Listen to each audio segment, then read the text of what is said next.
Hello and welcome to this edition of The Agenda, brought to you from Baku in Azerbaijan. It's my pleasure to welcome our guest, Florian Sengstschmid, CEO of the Azerbaijan Tourist Board. Thank you for being with us today. We have to begin with peace. There is peace in the region now.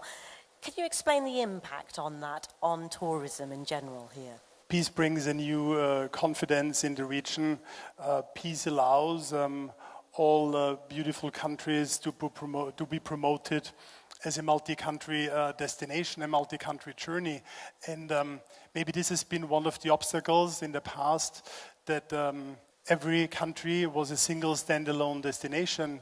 But in future, this might bring a new destination, the South Caucasus, on the map. It is the South Caucasus what defines also the broader region, and especially when we look at long-haul travelers from Asia, from the Americas. Tell me about how that's going to work in terms of connectivity within the country.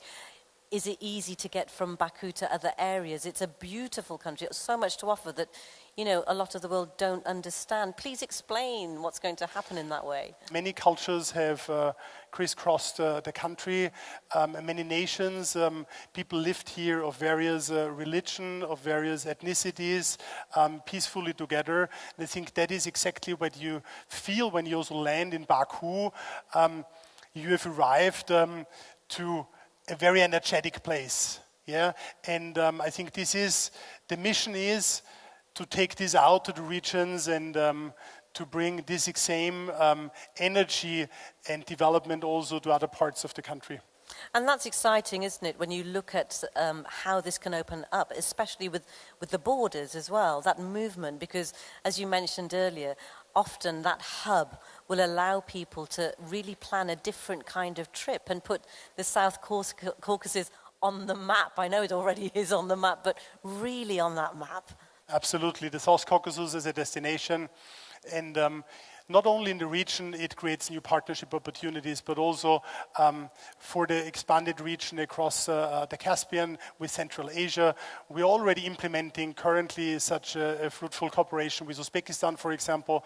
We have been promoting the Silk Road heritage across European cities this year, jointly with our colleagues and friends from Uzbekistan. So any opening brings new opportunities, brings new perspectives, and definitely there will be a huge benefit also for Azerbaijan. So if we look at the fact that you mentioned the number of travelers that could be coming to this region, to this country now, that it wants to be part of that tourist go-to nation, there are implications internally with that, aren't there? Because there will be a greater influx of people. Tell me about how the country is going to cope with that. Connectivity is great. Baku is connected to many places also. There is a lot of new hubs opening in the broader region, which will bring even better connectivity also to Baku, although might not be directly connected. We know the global challenges, for example, in aviation, is shortage of aircrafts is everywhere, wherever you look. But with the years to come and also new aircrafts coming in for the national flag carrier, plus attracting new carriers, and again, not only to Baku, but also to the regions, will have a very positive impact. And reputation is so important, and I want to touch on trust and safety. There can be perceptions for those who don't know about the region, about those two things.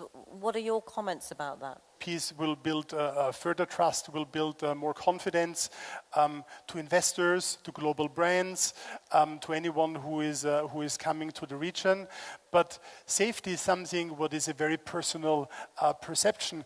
You cannot talk about safety, you can only feel it. So if you could describe why someone should come here to Baku and travel around Azerbaijan in one sentence, what would it be? You have semi-deserts, deserts, you have a land empowered by Mother Nature from wind, the sun, the fire, and many resources, linked to that earth, and then add the layer of people on it with different cultures, with different ethnicities, languages, background. Florian, thank you for joining us in this edition of The Agenda. Thank you. Thank you very much.